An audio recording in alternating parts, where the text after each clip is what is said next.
টিউশনের নাম করে ঘুরতে গিয়ে যখন মার কাছে ধরা পড়ে যায়। শোনো না বাবু, আজ অনেক দেরি হয়ে গেল, এখন আমাকে যেতে হবে বাড়ি, আর থাকা যাবে না। আরে বেবি অল্প দাঁড়াও না, যাবেই তো। টিউশনের টাইম আধ ঘন্টা আগেই শেষ হয়ে গেছে, আর থাকা যাবে না। এর থেকে বেশি দেরি করলে এবার মা আমাকে সন্দেহ করবে। বেবি আমার বাইকে তোমারই তো। তোমার মাথা খারাপ হয়েছে নাকি? বাইকে গেলে পাড়ার লোক দেখে মাকে বলে দিবে। বেবি প্লিজ আর 2 ঘন্টা থেকে যাও, আমি তোমাকে ছাড়া বাঁচবো না বেবি প্লিজ। দূর ব্যাং, তুমি কেমন ছিলে? আমাকে বাড়ি যেতে দিচ্ছ না, এরপরে গেলে তুমি বাড়িতে বকা খাবো। আমি গেলাম। বাড়ি ফেরার পর এদিকে আয়, এদিকে আয়, বস এখানে। এত দেরি হলো কেন? টিউশনি তো সেই 45 মিনিট আগে শেষ হয়ে গেছে।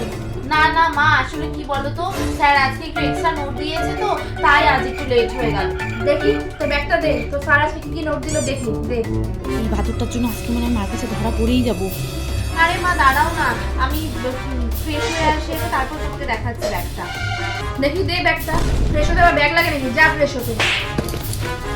মা মা মা, দেখি তো স্যার আজকে কি নোট দিল। কানের দুল, আবার লিপস্টিক, দেখি দাঁড়া আর কি আছে দেখি। প্রেমপত্র, গোলা, জামা। আমি না মানলাম এগুলো নিয়ে যাস, এটা কি? আরে না মা, এসব কিছু আমার না, সব কিছু পাখির। পাখি আমায় দিয়ে রেখেছে, এসব বিশ্বাস করো মা, এসব কিছু আমার না।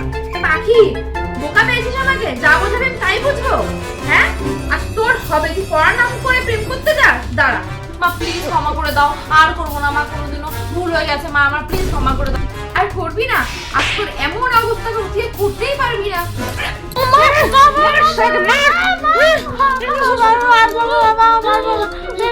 Thanks for watching our video.